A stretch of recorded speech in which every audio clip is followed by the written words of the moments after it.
On a pris une petite semaine de congé, voilà, comme certains le savent. Nous avons été au chevet de mon beau-papa qui a fait un IAT. Donc, en fait, voilà, problème de saignement au cerveau, apparemment c'était pas la première fois. Voilà, donc ça a été des vacances plutôt, on va dire, famille, voilà, pour aider une personne voilà, qui commence à prendre de l'âge. Voilà, et merci pour vos prières parce que je crois qu'il a été vraiment gardé. Il aurait pu vraiment passer de l'autre côté, sachant que le Seigneur, encore une fois, l'a gardé, qu'il n'est pas au Seigneur. Voilà, son épouse étant décédée il y a quelque temps, beaucoup plus jeune que lui, mais qui, elle, a donné sa vie, ainsi que sa maman d'ailleurs, sur les dernières années de sa vie. Donc, nous espérons de tout notre cœur que pour lui, il en soit ainsi. Voilà, un grand merci hein, pour vos prières. Donc, il va bien quand même, à part un petit souci de mémoire immédiate, mais ça devrait se résorber, nous le croyons. Je voudrais vous partager quelques pensées de la parole de Dieu. Euh, Ce matin, durant ce matin, oui, toute la matinée, nous étions réunis avec l'équipe de Viens et Voix, donc le comité Viens et Voix. Le comité Viens et Voix se réunissait jusqu'alors une fois par an à raison de 2 jours, on va dire, en présentiel à l'époque, voilà, donc par an. Et c'est vrai que maintenant, on s'est vu quelques fois, suite à la crise sanitaire. Vous savez qu'il y a des salariés à Viens et Voix, et cetera, et cetera. Voilà, donc nous avons donc, fait un peu les comptes, voilà, préparé les différentes assemblées, enfin bref. Et puis donc nous avons l'habitude, comme souvent dans nos œuvres, avant, de travailler, même si c'est des questions techniques, un peu financières, d'ouvrir la parole de Dieu. Et je crois que c'est bien dans les œuvres chrétiennes, quelles qu'elles soient, de pouvoir le faire. Et nous avons partagé quelques pensées, heu voilà, concernant l'évangélisation. Viens et Voix donc distribue et édite pas mal d'ouvrages chrétiens depuis maintenant des années, 63 si je me souviens bien, 1963. Et voilà, on faisait un petit peu dans notre synthèse, état que depuis ce confinement, eh bien l'évangélisation est difficile, n'est pas aussi aisée qu'avant en tout cas. Et voilà, nous nous faisions la réflexion qu'il fallait, eh bien, malgré tout, malgré la crise, malgré les empêchements, eh bien, continuer à annoncer la parole de Dieu. Je crois que même si la méthode change, peut-être, il faut s'adapter, il faut garder à l'esprit que Dieu nous demande de le faire. Euh, je voudrais vous poser une question aux uns aux autres. Alors, je vais vous la poser, vous ne pourrez pas répondre si ce n'est par les gestes. Euh, Qu'est-ce que vous avez dans les mains? Voilà, levez vos mains, s'il vous plaît. Voilà, levez vos mains. Voilà. Alors, ceux qui sont au téléphone, vous les levez, on croit par la foi que vous les levez, hein. Voilà. Alors, on n'a rien dans nos mains là, d'accord? On n'a rien. Et pourtant, j'aimerais vous dire et vous convaincre à nouveau que dans vos mains là, il y a tout ce qu'il faut, tout ce qui est nécessaire. Et on va un petit peu réfléchir là-dessus. Ça sera plutôt un rappel à travers la parole de Dieu que le Seigneur a mis dans nos mains tout ce qu'il faut pour que nous puissions être riches. Vous savez, il y a des prédicateurs qui, d'une manière honteuse, d'une manière, comment dire, déséquilibrée, vous demandent de donner pour recevoir. Ça s'appelle alors quand c'est bien sûr prêché d'une manière, comment dire, outrancière, euh, euh, on appelle ça l'évangile de prospérité. Vous voyez? Quel dommage, hein? Quel dommage d'entendre de telles prédications. Mais pourtant, je crois que nous n'avons pas besoin d'attendre quoi que ce soit de la part de Dieu parce que Dieu nous a tout donné.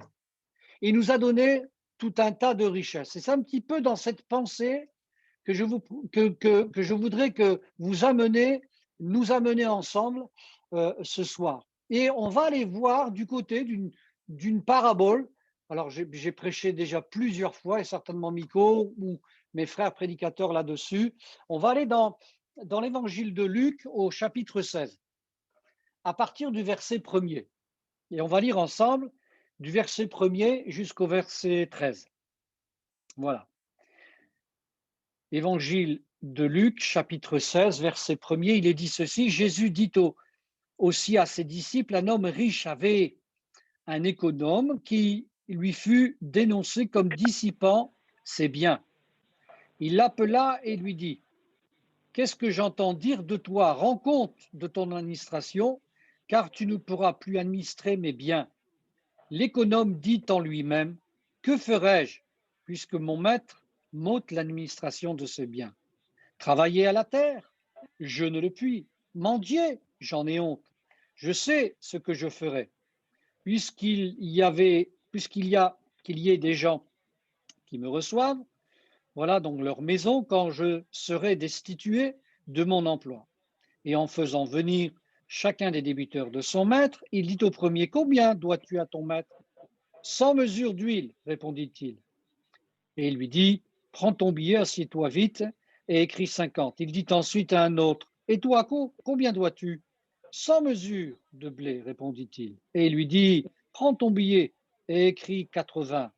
Le maître loua l'économe infidèle de ce qu'il avait agi en homme avisé, car les enfants de ce siècle sont plus avisés à l'égard de leurs semblables que ne le sont les enfants de lumière. Et moi, je vous dis, faites-vous des amis avec les richesses injustes pour qu'ils vous reçoivent dans les tabernacles éternels quand elles viendront à vous manquer.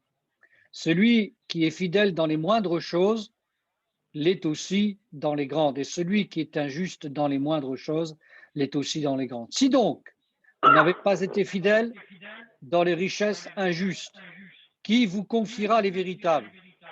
Et si vous n'avez pas été fidèle dans ce qui est à autrui, qui vous donnera ce qui est à vous? Nul. Nul serviteur ne peut servir deux maîtres, car ou il haïra l'un et aimera l'autre, ou il s'attachera à l'un et méprisera l'autre. Vous ne pouvez servir Dieu et Mammon. Alors, j'ai vérifié parce que j'aime bien vérifier les choses. J'ai déjà prêché sur Givors et aussi, donc, à ma connaissance, on avait partagé en détail cette parabole donc à Malisol, si peut-être les frères s'en souviennent. Donc, je ne vais pas forcément, comme ça a été le cas, rentrer dans le détail et dans le contexte de cette parabole, en tout cas pour ce soir. Mais c'est une parabole qui est pleine justement de richesses. Je voudrais, à travers cette parabole et puis d'autres textes que nous lirons ensemble, que vous puissiez réaliser ou comme réaliser à nouveau que vraiment Dieu vous a donné des richesses. Mais vous savez, le problème de notre monde, et nous le voyons dans notre société, parfois cela nous agace, c'est que avoir des richesses, c'est une chose, mais les distribuer, ça en est une autre. Quoi faire de sa richesse? Certains les gardent pour eux. Ils se, ils se bâtissent des empires dorés. Ils restent un petit peu dans leur tour d'ivoire, dans leur tour de marbre, etc., à l'abri de toute difficulté et semblant vivre finalement dans un autre monde. Et je peux comprendre que toutes celles et ceux qui sont en bas, qui souffrent et qui galèrent, eh bien, ont quelque peu des reproches et des griefs à faire à tous ces gens-là. Mais je voudrais que nous, en tant que chrétiens, même si notre compte en banque est peu fourni, et peut-être plus encore aujourd'hui, je voudrais malgré tout, sans être paradoxal, vous dire combien Dieu vous a donné des richesses, il est vrai, et que de ces richesses, il peut bénir notre génération, notre famille, notre ville, notre voisinage. Je voudrais que nous puissions le réaliser. Dans cette parabole, il est question en fait d'une crise. Le mot crise, aujourd'hui, il semble avoir comment dire, un écho tout particulier parce que maintenant, ça va faire un an que nous sommes en crise sanitaire, financière, etc., avec toutes les conséquences. Et voyez-vous que cette parabole décrit la crise d'un homme, d'un économe pour être exact. Et cet homme, comme nous pourrions être appelés à le faire comme lui, va réaliser la crise dans laquelle il se trouve. Il va réaliser tout d'abord l'ampleur de cette crise parce qu'il sait que son maître va venir, son employeur, celui qui est au-dessus de lui.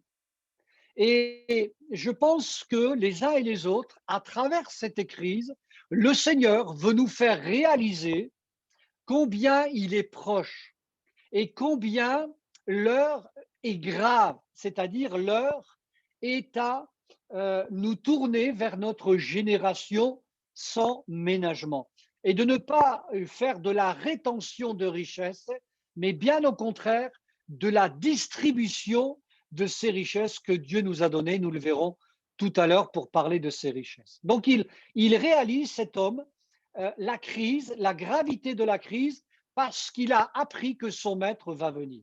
Ensuite, il va réaliser l'ampleur de cette crise parce qu'il entend ce qu'on dit de lui.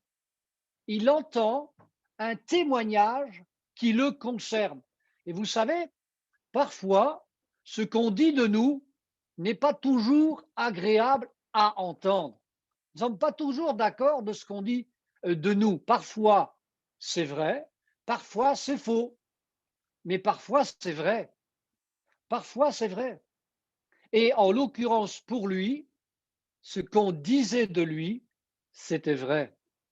C'était vrai. Ce n'était pas une calomnie, ce n'était pas une rumeur qu'on a fait courir à son égard, mais c'était vrai. Alors il va, à travers cela, eh bien aussi réaliser la crise dans laquelle il se trouve. Il réalise aussi l'ampleur de cette crise par le peu de temps qui lui reste à, à être encore quelque temps intendant, économe pour son maître. Il sait qu'il a peu de temps. Et, euh, mais un jour, et ça a déjà commencé, tout va être mis à découvert. La vérité va être dite. Et voilà comment il réalise cela. Je crois que nous, en tant que chrétiens, nous ne devons pas avoir peur que parfois Dieu, eh bien, parce qu'il est notre maître, eh bien, il nous avertit, il nous prévient, il fait comme un état des comptes avec nous. Euh, il nous pousse parfois dans notre vie chrétienne à nous asseoir, à réfléchir et de savoir où nous en sommes dans la gestion de ces richesses, de ces biens qu'il nous a confiés. Je ne crois pas qu'il a confié des biens uniquement aux pasteurs, uniquement aux prédicateurs, aux responsables des églises, mais il nous a confié aux uns et aux autres des biens et qu'il nous faut bien gérer. Et c'est la première pensée qui ressort de cette parabole dans l'enseignement du Seigneur qu'il nous rappelle ce soir.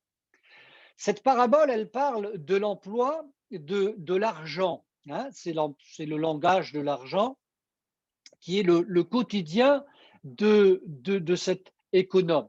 Je ne vais pas forcément retenir le langage de l'argent ou ne parler que de l'argent, mais plutôt du mot gestion. Nous sommes appelés à gérer tout ce que Dieu nous a donné, hein, dans toutes ces richesses que nous allons détailler tout à l'heure. Cette parabole, elle s'adresse tout d'abord, par exemple, elle pourrait s'adresser euh, à des hommes que Jésus a côtoyés. Hein, si l'on reste dans le jargon de l'argent, par exemple, on pense à un homme qui s'appelait Zachée.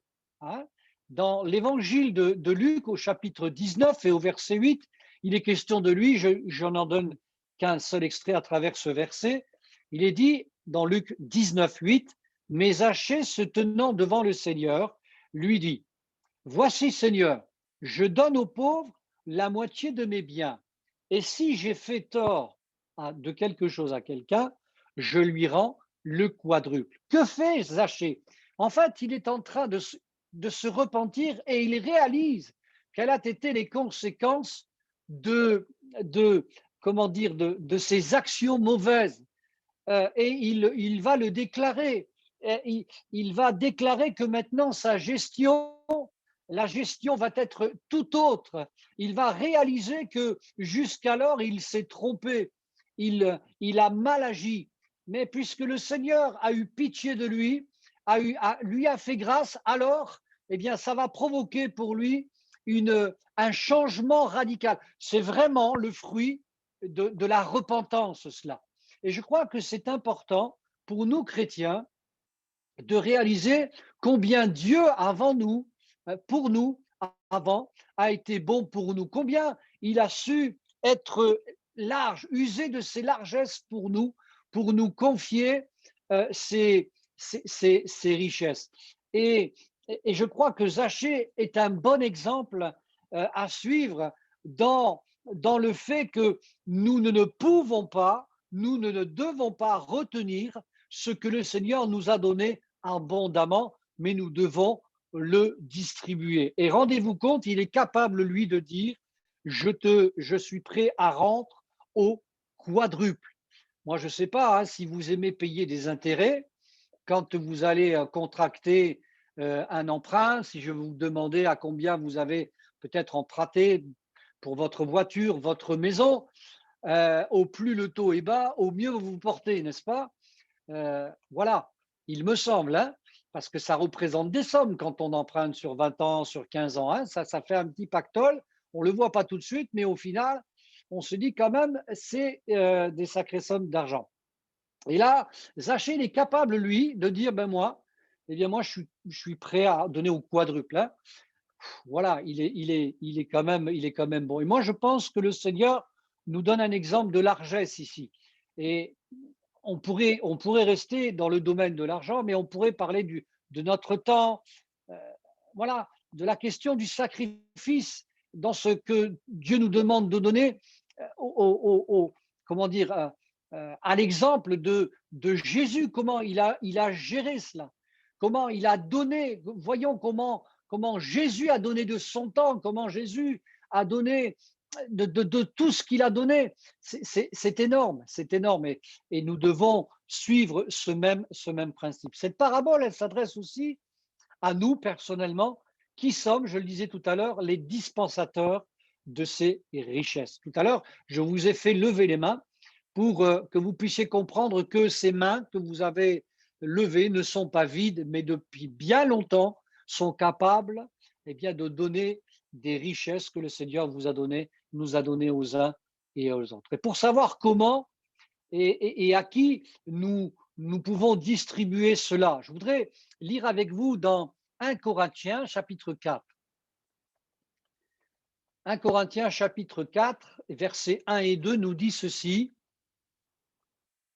Ainsi, 1 Corinthiens 4, 1 et 2, ainsi qu'on nous regarde comme des serviteurs de Christ et des dispensateurs des mystères de Dieu. Du reste, ce qu'on demande à des dispensateurs, c'est que chacun soit trouvé fidèle. Et là, je mettrai un petit peu le stabilo, si j'ose dire, le surligneur sur le mot fidèle. Fidèle. Ce n'est pas, ce que Dieu nous a confié qui est important, mais c'est d'être fidèle en tant que dispensateur. Souvent, nous regardons aux uns et aux autres. Nous nous comparons aux uns et aux autres. Et quand nous serons devant le Seigneur, lorsqu'il va, vous savez, dans cet épisode, pour tous les chrétiens et les chrétiennes, lorsqu'il va se trouver à distribuer les récompenses pour, comment dire, pour éprouver, avant, il aura éprouvé notre œuvre hein, sur la terre en tant que chrétien, elle va passer comme au travers du feu, et il va donner ses louanges, il va donner, comment dire, les récompenses aux uns et aux autres. Mais ce qui va être mis en évidence, ce n'est pas la hauteur du ministère, ce n'est pas le poids des années, mais c'est la fidélité dans ce que Dieu nous aura confié, que ce soit petit ou grand. Et ça, c'est important. Parfois, certains attendent un grand ministère ou de grandes choses, des choses plus visibles que d'autres. Eh bien, je pense qu'ils peuvent attendre longtemps. Parce que Dieu, d'abord, il nous demande, et nous l'avons lu, d'être fidèles dans de petites choses. Et c'est important. Et quand bien même nous resterions à servir Dieu dans ce que nous appelons des petites choses, n'en demeure pas moins que Dieu pourra nous donner de grandes récompenses. Pourquoi? Parce que nous aurons toute notre vie été fidèles. Et c'est ça qui fera la différence dans les récompenses qui seront distribuées. Donc, Dieu nous demande et d'être jusqu'à la fin de bons dispensateurs de ses richesses. Alors, il est question de mystères. Voilà, vous savez, les mystères que nous avons reçus, les révélations qui nous ont été données à travers la parole de Dieu, à travers tout ce que Dieu nous donne, nous ne devons pas les retenir et faire que parce que nous avons découvert des mystères de Dieu, nous le devons à nous-mêmes et puis peut-être un jour, ayant un cœur peut-être non renouvelé, un cœur, vous savez, un peu sec parfois, nous serions à retenir pour telle ou telle personne parce qu'elle a tel ou tel critère. Nous pourrions retenir ces révélations, ces richesses. Non, sachons les donner sans faire, comme la Bible le dit, comme Dieu le fait, sans faire exception de personne, sans faire de différence. C'est tellement important parce que Dieu le veut et que nous le désirons aussi. Alors, quelles sont ces richesses?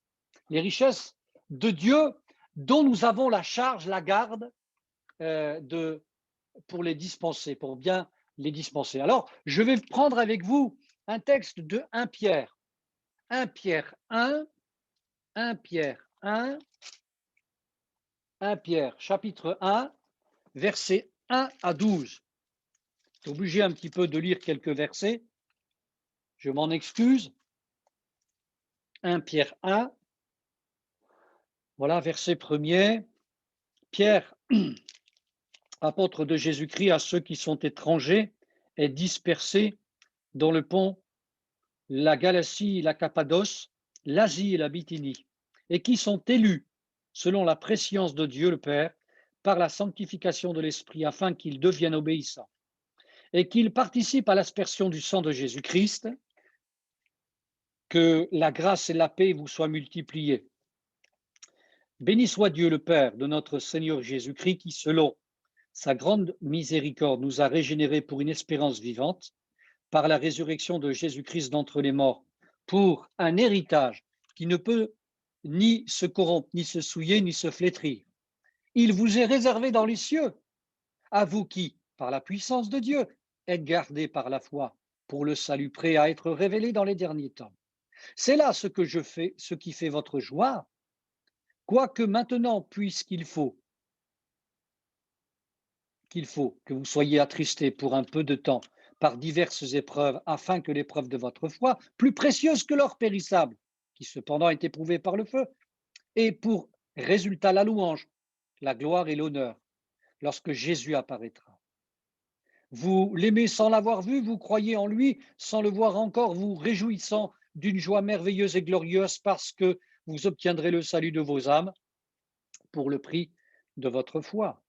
Les prophètes qui ont prophétisé touchant la grâce qui vous était réservée ont fait de ce salut l'objet de leurs recherches et de leurs investigations. Ils voulaient sonder l'époque et les circonstances marquées par l'Esprit de Christ qui était en eux et qui attestait d'avance les souffrances de Christ et la gloire dont elles seraient suivies. Il leur fut révélé que ce n'était pas pour eux même, mais pour vous, qu'ils étaient les dispensateurs de ces choses qui vous ont été annoncées maintenant, ceux qui vous ont prêché l'Évangile par le Saint-Esprit, envoyé du ciel et dans lesquels les anges désiraient plonger leur regard. Alors, très simplement, mes frères et sœurs, nous n'avons pas, comme je le disais tout à l'heure, peut-être pas grand-chose matériellement parlant à distribuer, à donner, mais pourtant, nous avons le plus important, l'essentiel. Le verset 3 nous parle d'une espérance. Oui, c'est vrai, une espérance. Vous allez dans la rue demain et vous allez poser la question à bien des gens, ils vous parleront d'espérance. Il n'y a pas que les chrétiens qui ont des espérances, mais ce sont, et vous l'avez certainement vécu, ce sont des espérances à court terme, l'espérance d'avoir une meilleure vie, un meilleur travail, peut-être de trouver un foyer, etc., de changer de pays, l'espérance que ce Covid s'arrête. Mais tout ça, ce sont des espérances à court terme. Ici, il est question d'une espérance vivante. Quand on parle d'espérance vivante, c'est pas parce que, à force de motivation, on se dit, ça y est, j'ai une espérance vivante, mais une espérance vivante parce que Christ est ressuscité. Alléluia. Et que lui a traversé le couloir de la mort. La Bible nous dit que la mort n'a pas pu le retenir et que son corps n'a pas pu connaître la corruption. C'est extraordinaire, ça. Par le moyen de la résurrection d'entre les morts, nous avons hérité d'une espérance vivante. Voilà le premier bien à dispenser et à bien dispenser, à bien gérer lorsque nous parlons. Ne parlons pas n'importe comment de l'évangile. Soignons l'évangile. Soignons notre message.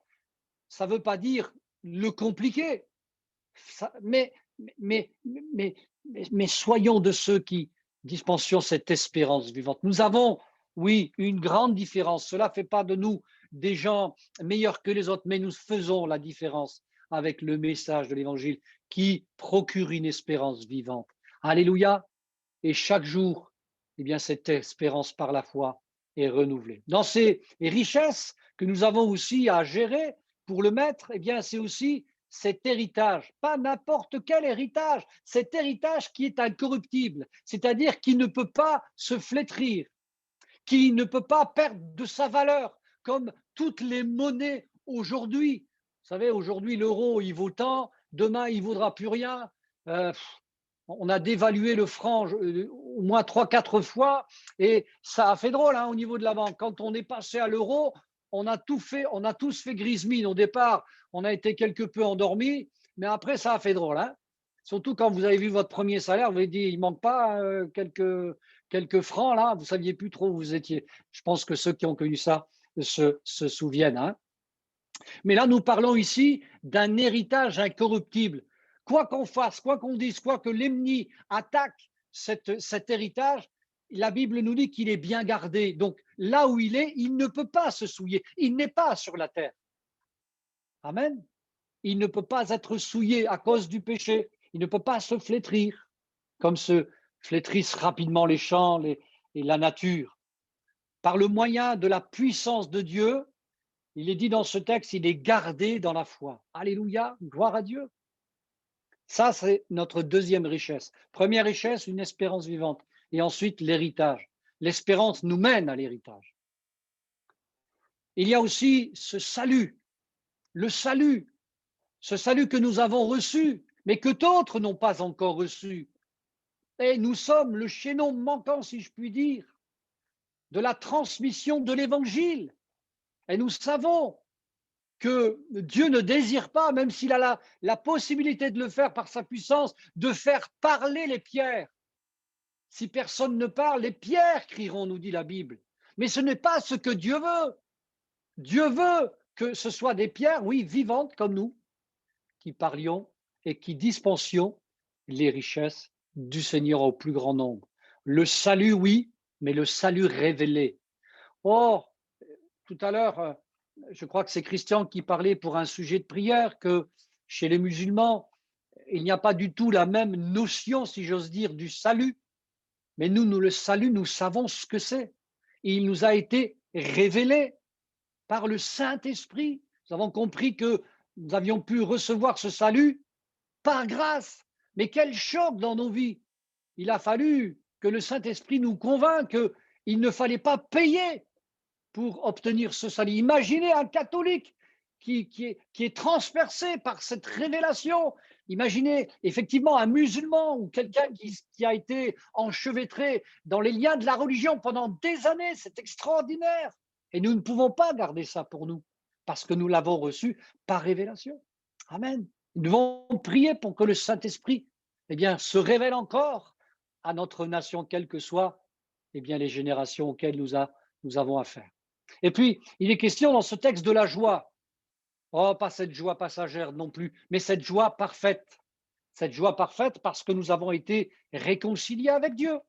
Cette joie parfaite qui nous suivra. Ce sera la même joie, plus intense encore, certainement, de ce que nos yeux verront dans l'éternité. Ce sera une joie complète, extraordinaire. Mais cette joie-là, nous l'avons déjà exprimée comme les prémices du Saint-Esprit. les prémices de cette vie d'éternité qui nous attend et qui a été préparée par Jésus dans cette nouvelle demeure qu'il nous a préparée, qu'il est parti nous préparer. Cette joie extraordinaire.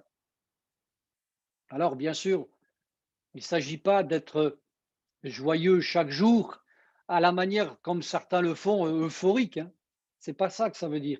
Mais même au cœur de l'épreuve, nous pouvons être joyeux. Et c'est ça.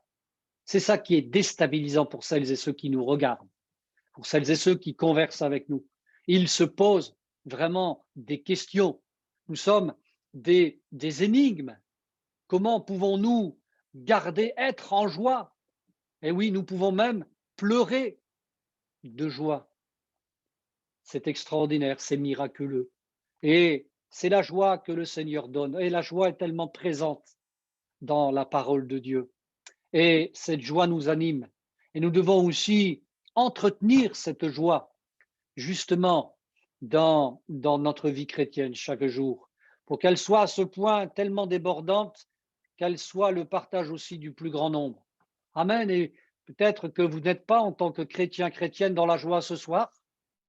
Eh bien, ne vous en faites pas outre mesure. Le Seigneur a des restes, bien des restes encore, pour renouveler cette joie en vous. Amen. Nous devons le croire. Alléluia. Et puis, je voudrais, en ce qui concerne les richesses, eh bien, parler de peut-être le plus important. Lisons ensemble dans 1 Pierre 4. 1 Pierre 4. 1 Pierre 4, à partir du verset 7, juste quelques versets. 1 Pierre 4, 7. La fin de toute chose est proche, soyez donc sages et sobres pour vaquer à la prière. Avant tout, ayez les uns pour les autres un ardent amour, car l'amour couvre une multitude de péchés.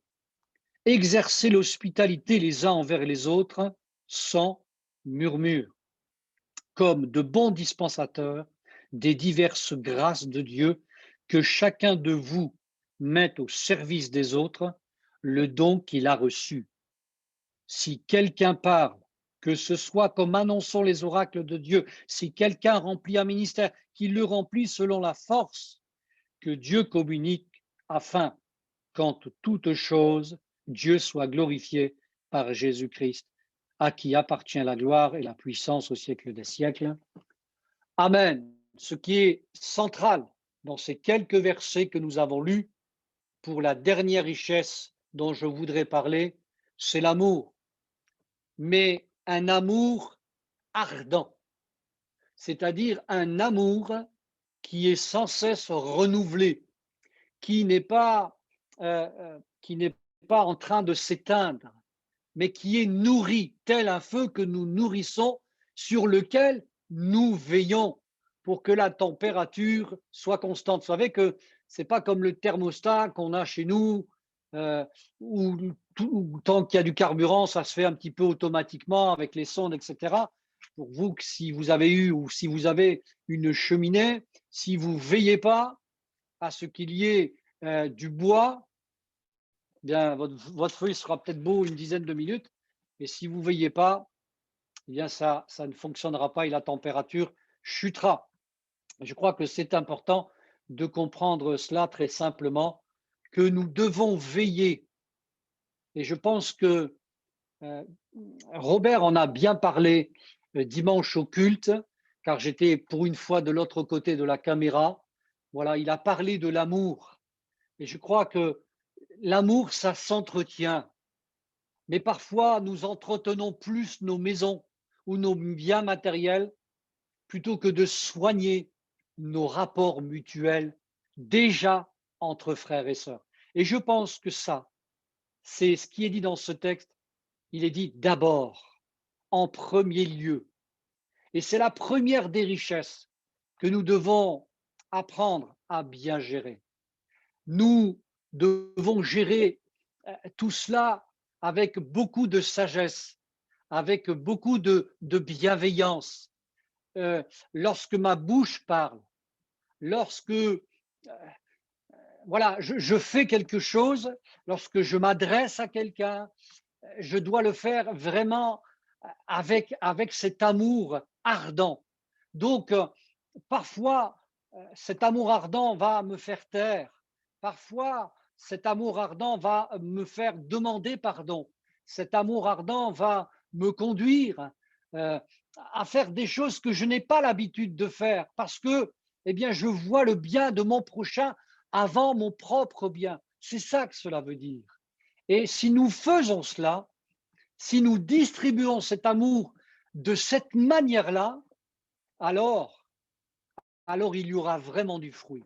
Je crois que plus que notre espérance, plus que cet héritage incorruptible, plus que notre salut, plus que notre joie, l'amour est au-dessus de toutes ces richesses. J'allais dire, elle les couronne toutes.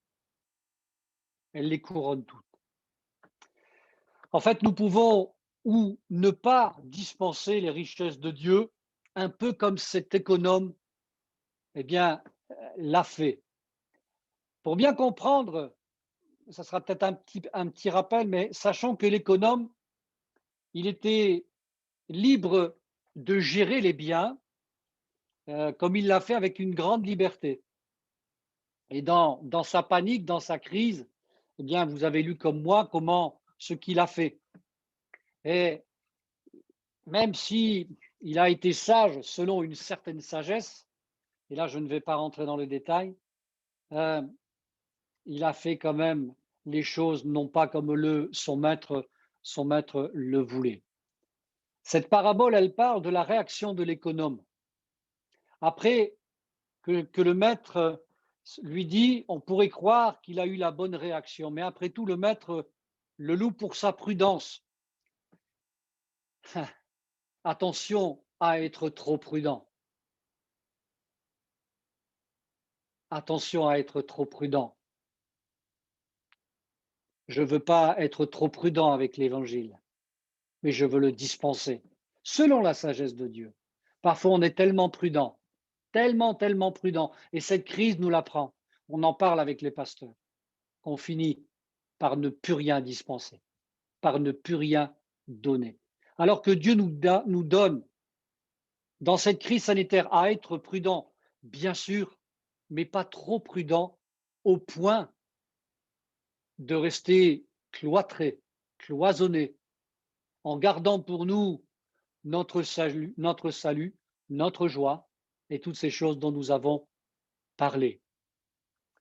En réalité, cet économe n'a que faire de son maître et de ses débiteurs. Il préfère assurer ses arrières, son avenir, pour ne pas devoir faire ce dont il n'a pas envie. Vous savez, le Seigneur nous conduira et nous conduit parfois à faire ce que nous ne sommes pas naturellement appelés à faire. Si je vous disais, pour ma part, tout ce que le Seigneur m'a appelé à faire et ce que je ne voulais pas faire, la première des choses, c'est prêcher l'évangile en tant que pasteur. Ça, je ne le voulais surtout pas. Eh bien, le Seigneur en a décidé autrement. Et il en est pareil pour nous.